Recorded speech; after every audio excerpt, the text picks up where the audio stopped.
Welcome to Veterans of the North, empowering all who have served. I'm your host, Trent Dilks, and continuing highlighting different eras of service. Today we have Van Karg here with us, Vietnam veteran Van Karg. Van, welcome to the show. Thank you. Um, so, do you grow up rural Minnesota? Are you?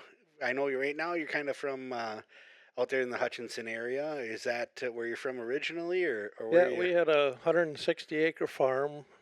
Grew up there. Um, there was 11 siblings in our family, so we had to be on the farm and take care of business, raising money.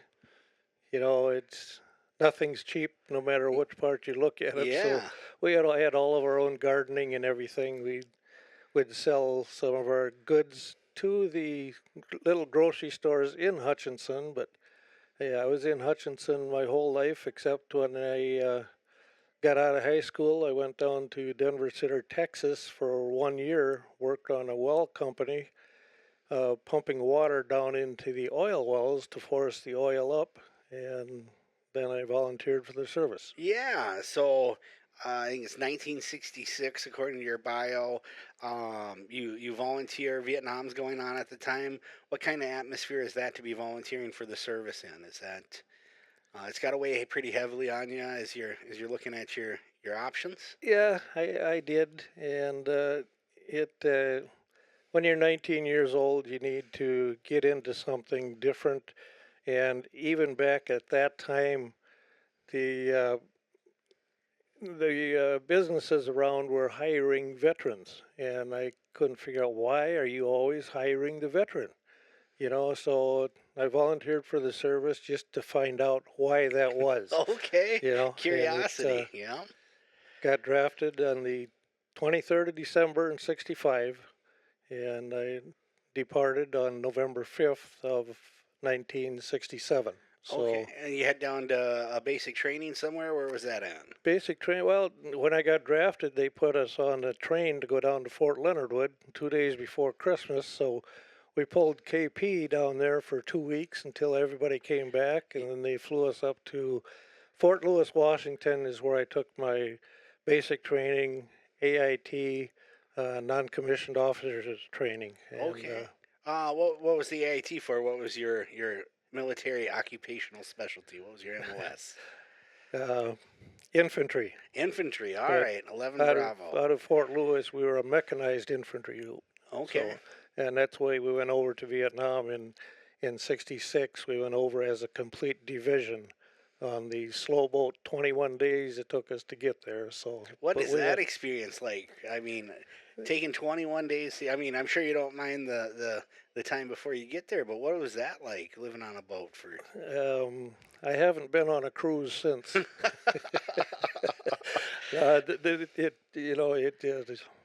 It was kind of rough. I wasn't a Navy person. I didn't know what to expect. I think probably 95% of the people that were on there, all my brothers and sisters, got sick sooner or later, and I was one of them. Yeah. And that's when I swore I would never go on a ship again. And I have not been on a ship You since. stuck to it. You have not felt the calling of the sea since then. All right, so you're on a boat on a ship for 21 days.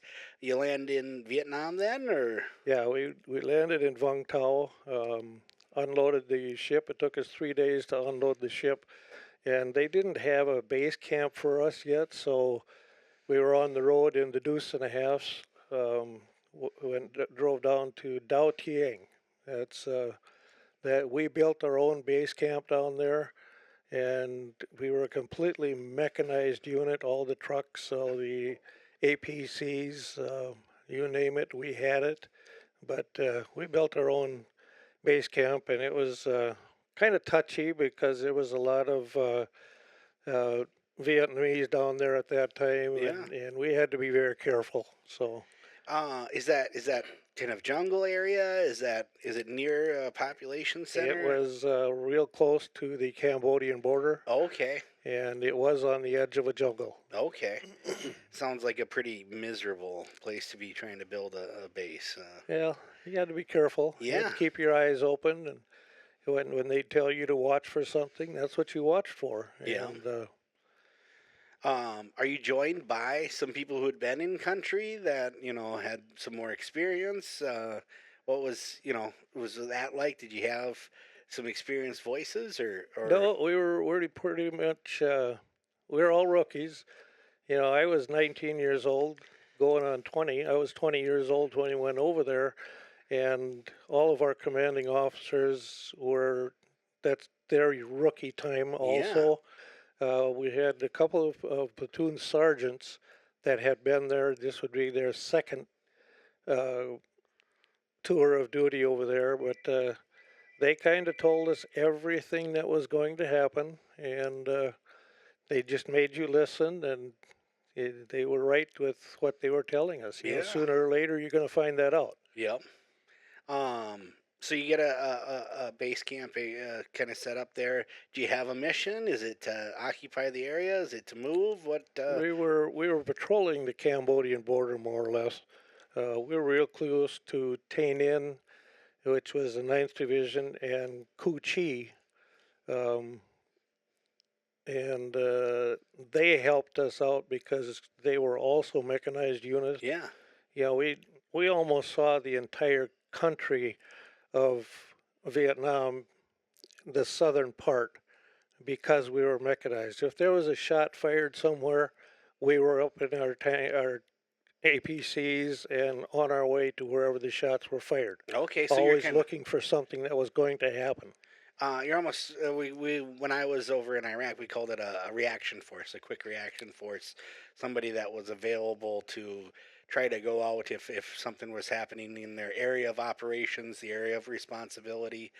So it sounds like maybe you're serving kind of in that role. Pretty much the same thing. Okay.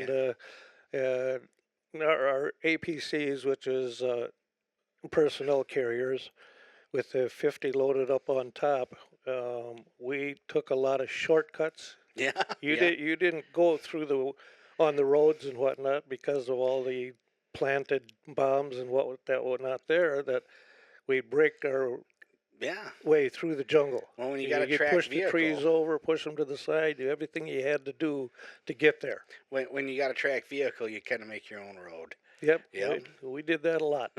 All right. So as your time in Vietnam progresses, I don't know, can you share some of the experience, what it's like to be traveling around, kind of doing a reactionary force thing?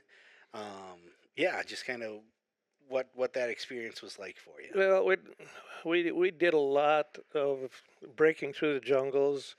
We would very seldom go back to base camp.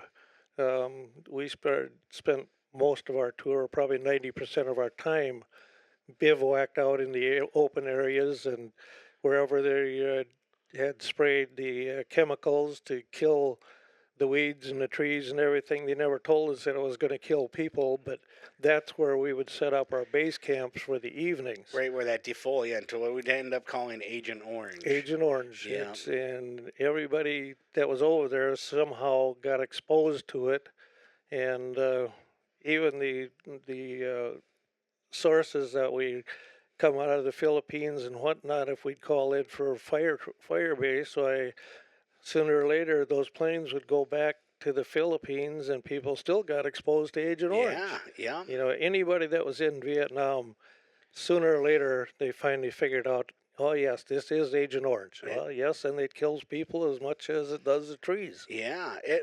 What does an area look like after that Agent Orange, after that defoliant? Does it immediately kill or does it burn? I guess I don't know what the It effect is on the ground. probably a couple of days when it would just turn gold. You Okay. know, you get rid of the green and you go into the gold country, like you see the swamps and the cornfields around here when they turn gold. That's exactly what they look like in that area. Okay. You're on the Cambodian border. Is it a hot area at the time? I know we come to learn that they're using Cambodia to kind of shuttle through.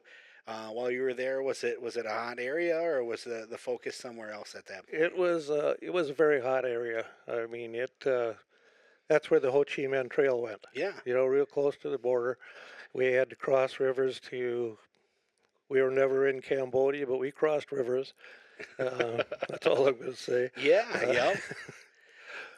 I know. Well, our current commander of the DAV, he had some things where it turns out we did cross borders, and it took a while to declassify when we did, but Yep.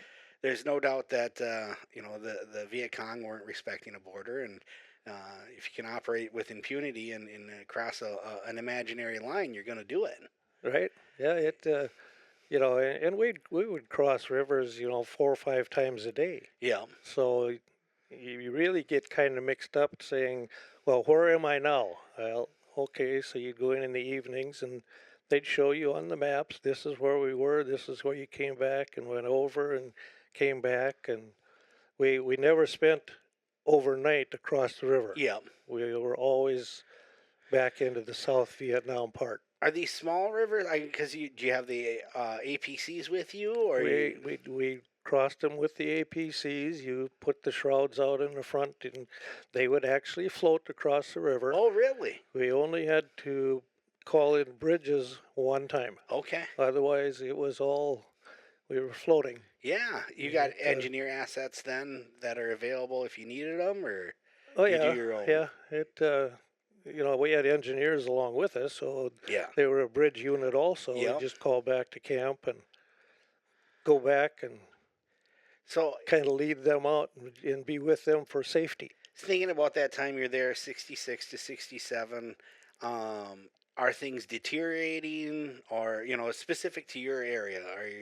Is it getting worse, or is it kind of what's going on in that year that you're in the AO there? Well, it's hard to say. We had a lot of Vietnamese that came into our camp, and they haircuts and cleaning and whatnot. But it wasn't a real hot area at that time. When we left there in August, when I left there, it was really starting to heat up. Yeah. Yeah. I mean, there was some times. January 12th, we were close to our base camp, but we had a small patrol of 7 of us went out, and it was a hot area at that time, and we got ambushed, and that's where I got wounded, and a couple other my buddies got wounded, and one was killed, or he was out of Pennsylvania, but uh, so when it was all over with, there was only 4 of us, 4 that were left at that camp, or not camp, but on that patrol, and they had to call in helicopters to get them out and to get us out, and it was So do you end up medevac to? yes, Okay. back back to Vung Tau, and I was in the hospital there for 21 days, um, and then the largest battle that ever happened to this date was the largest battle. It's called Sui Tre. Um, we had a mortar platoon that was up there, and they gave us warning that there was 2,500 VCs coming down into that area. So the mortar platoon got ambushed that day, and they knew they were coming, and they called up our division, and we took everything up there. It took us all night to break through the jungle to get into where the battle was happening, and we actually went into hand-to-hand combat. Okay. The mortar platoon was completely out of ammunition. They were shooting the mortars that they had point blank Yep. because there was that many VC around, and it's just when we broke through the jungle, the VC were even climbing up on our APCs. The 50 Yeah. calibers. We did what we could do, and you just had to do what we had to do: drop the tailgates and get out and firing, and then hand to hand, and it was everything was heating up at about that time of the year, Yeah. and And that so was March 21st of '67. okay, March 21st, and you said that turns into the largest battle. So Uh, more To the, assets to come date, in. to date, right now, that is the largest battle that there's ever been. Wow. When we went out to pick up not our people, but kind of getting the Viet Cong and putting them someplace, We had a total of 847 KIAs, Wow. and we only lost 32. Wow. But That is this an elevated position for a mortar platoon? Are they elevated or are they just kind of, they were on flat land. oh, yeah. Where we were, everything was flat. Yeah. There was nothing elevated. We didn't have any big hills or mountains or anything. It was all flat land. So, Just to tell you more about Dao Tiang, if you went over there today, it's a hydro plant. okay. The Okay. camp is gone, so you know how low it was and Yep. flat it was. Did you we're kind of fast forward and we'll come back, but did you ever return to visit? I know some Vietnam veterans have and some did not want to. Did you make the return or I never made a return. I didn't feel that there was anything there for me to see. yeah. When I left there, it was jungles and haystack uh, houses, and I didn't feel that there was anything for me to go back to see. Yeah, yep. I understand that. And I guess as we look at your unit that's over there, you take the boat trip, you go over as a unit. That's a different experience than a lot of Vietnam veterans had. Did that create, because you basically move as a unit, so you've known these people at least for some time. You get to bond on a miserable 21-day trip. Something about seeing a guy get seasick over the side is creates a kind of certain level of familiarity. How was that? How was that experience of being able to form those times and those bonds It was versus probably a very good experience because that we all got united. yeah, You got to know one another. You know what this person's going to do. You know what this person's going to do. You know just exactly how they're going to act, yeah. and it was the best thing we could do. Yeah, yeah. I think about even while I was overseas, we'd get replacements, and they were just kind of people that were dropped in. You didn't know them. We'd all been together for a year and a half already, and you get this replacement, and they never really gel with. They just it's the nature of it, right? You've got shared misery and shared experience for a year and a half. Um, it's hard to make up that ground as you if you pop in with 4 months left or whatever it might be. It is, and when our replacements would come in, we'd always get three or four in at a time. As we lost somebody, why they'd replace them, and they just kind of look around, and some of them had never seen an APC. Yeah. It's an armored personnel carrier. How does this act? What are we allowed to do on there? What kind of weapons do you have up on top? Some of these replacements had never been told what they were to expect. So they're not sending them ready to go. They're No, not they're properly not. trained. They don't have that training all over. But when we needed somebody and your time was there, you had to go. Jungles of Vietnam is a hell of a place to get your training. You got that right. Yeah, yep. As your tour comes to an end, I think you had shared earlier with me before we started recording. You get to leave Vietnam, and it's your birthday, August 9th, August 9th. 1967. You turn 21 years old, and Yes. you get to leave Vietnam. Yep. What was that experience like?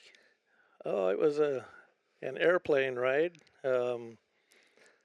The plane was Pan Am, um, and it was all Vietnam vets now that were Yeah, returning, and it was the greatest experience. that freedom flight. The Freedom Flight, yep. But they had the regular stewardesses and whatnot on there, and they treated us like kings. Yeah, And yeah, it was a great feeling. But when we landed down in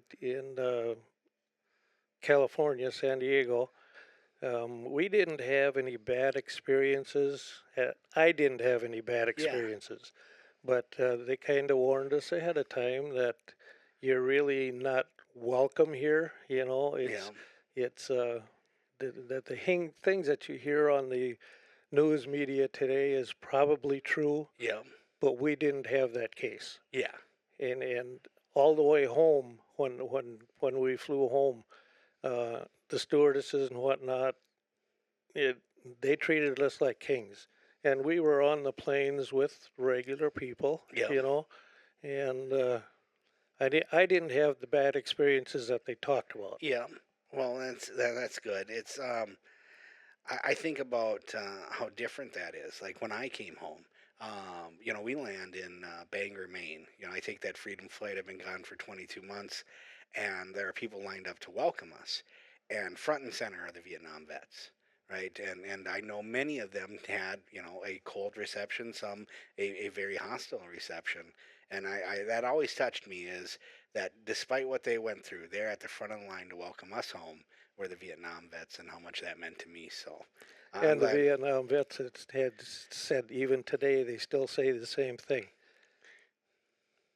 Our veterans that are coming home today will never be treated like we were. Yeah, yeah, and they followed through. Yep, yeah, Yeah, we do. and yeah, I'm always cognizant of the debt that my generation owes yours, not just in the reception home, but in the benefits you fought for, and just the timeless fights. Our path is easier because of the trail that you and your generation blazed, and so I'm very appreciative for that. You land home. There's an out processing time. Is that, or do you? How does that go? How do you leave the army? Are you out when you land? Um, I went on a 2 week leave when we landed, and then I had to go back to Fort Carson, Colorado, and they were a basic training unit at that time, and they were putting me through the basic training also. And I went and told the commander, I said, I've been through basic training. I'm a Vietnam vet. I can't go through this basic training again. Yeah. And he said, well, have you ever wrestled or boxed? And I said, yeah. I said, I wrestled in high school. And he says, go join our wrestling team. So I did that. And that relieved me of all duties that were going on out there. So, and again, we got into November 5th, and my mother and father were still farming, and they milked 60 head of cattle. And mother had varicose veins, and she was getting where she couldn't handle it anymore. And I applied for a hardship Okay. discharge. And November 5th, I got that hardship discharge. So I went home and I did the farming until the following spring. And then I went out and worked in the tree trimming outfit, so I consider myself a professional tree trimmer. And Okay. All right. I did everything with the spikes and the saddle and the ropes, and Yeah. I did that for 2 years. And then I went into it was an old craft plant. It was a cheese plant. They had turned it into a cold storage. So I went to work in there, and I managed that cold storage for 7 years. And in 1978, I got into the truck driving just locally. I did that for 14 years. In 1991, I got into 3M and Okay.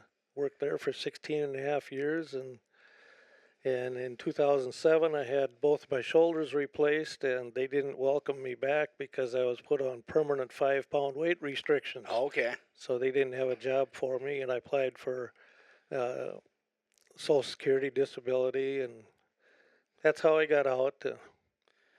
And in between time, I always tried to put things forward, make them better. In 1976, I was commander at the American Legion, and we built onto the building so we could handle 700 people in there at a time if we needed to. And then I worked my way up. 1984, I became a DAV member. In 1986 and 87, I was the commander of the VFW, and they were always complaining about the old church that we were in. It wasn't Yeah. big enough to handle our 400 people, so I drew up plans and whatnot for a new VFW building, and just kept trying to move forward. So I got that in. They opened that up in 1988, and after I did that, well, that's when I became involved in the DAV. 1992-93, Stan Morrill from Fergus Falls was the state commander, and he pulled some of us together and say, "This is what I would like to do." He says, "There's so many places out here that can't get rid of clothing. Yeah. Where's the clothing going to? Yeah. It's going out into the garbage pits and whatnot." And he said, maybe we should try and get this through to the department and start up a new thing with clothing collection. So we did that. 92, 93, and I was state commander 93, 94. And we had three chapters involved first. That was Fergus Falls, Winona, and Hutchinson. Yeah. And as more chapters started getting involved, they didn't have ways of transporting the clothing. So I bought a truck and a trailer, and I was transporting the clothing from anywhere in the state. Okay. I would transport all And that up to the became the warehouse up in St. Paul. Yeah, and that became the major fundraiser. That was a game changer. You fast forward 30 years later, and what Look it has morphed into. look where we all sit Yeah. today because of that. So I'd like to go kind of as we look at as we're getting closer to wrapping up here, but that forward looking, is that something, I know I struggled when I transitioned back to the States and back into the civilian world. I know a lot of veterans have. Do you think that has been, as you've been successful, as you've successfully, made these different transitions and successful projects, relationships? I know you have a wonderful wife. Is that looking forward? Is that kind of a key for you? Is that something that helps you move forward as you come back from Vietnam? Or is it a skill you develop a little bit later? I think I learned that when we were all on the ship going over to Vietnam. You learned how to get together, work together, stay together. You just have to have some kind of a leadership. Yeah, yeah, And I have always kind of been in that role as a leadership. So and it was pretty easy to get everyone else involved at the same time as long as you worked with them. yes. You know, you got to do some training here and training there, and we keep doing that even today. I still do that. Yeah, yeah. The we solutions, the working as a team, and one of the things we've asked through the different generations of veterans for this episode is, as veterans are transitioning, so people who are leaving the service now, people who maybe left within the last few years and are struggling to find their way. Do you have some advice for them? What can you, with your years of experience, you've been in the veteran services world and in all the organizations, all the leadership roles. What advice would you give somebody who's either struggling to make that transition or who's about to make it and take that leap out of the service? Uh, I've thought about that a lot. It's anywhere that you would like to have a job position, you can probably get in if you mention to the be honest with everybody first of all, and tell them that you are a veteran. Yeah. Your businesses today have very high respect for veterans, Yes. and the younger people haven't quite figured that out yet. But there's a lot of the younger veterans today that are coming home with, TBI. It's different sicknesses that we had in Vietnam, Yeah. and it's taking some time for them to get back into the real world. What our DAV chapter is about, we purchased a rental house that's attached to our warehouse and parking lot, and we house Iraq, Afghanistan veterans that have come home and they're having trouble getting started. Yeah. We put them up into that house, Give them the and then transition, the we landing try and get zone. them into the businesses in town, and we charge them very little rent. If they need furniture, food, whatever, we help them with that. Yeah. And it's just it's up to us to be babysitters to get them on the right track again. There's nothing wrong with giving somebody a hand up, Nope, right? that's right. And give a veteran a landing zone. Let them find that transition. That's a wonderful project. And then I think the last question I have for you, you really touched on it already. I think with how you described being able to lead, how to follow, work as a team. But what is something that stands out for you as a skill or something you took away from that time in service that was positive, that became a positive force in your life? Uh, that's a tough one, but it like I say, you got to work together. Um, our chapter has taken the lead in many things. I mean, we purchased our own building. We started a transportation system that I don't think anyone else in the country has. We have five wheelchair accessible vans and one ambulatory vehicle, and we transport veterans or family members to medical appointments. Yeah. It's all free of charge. We only accept donations from whoever can, and when the public finds out about that, the public is very much donors. Yeah.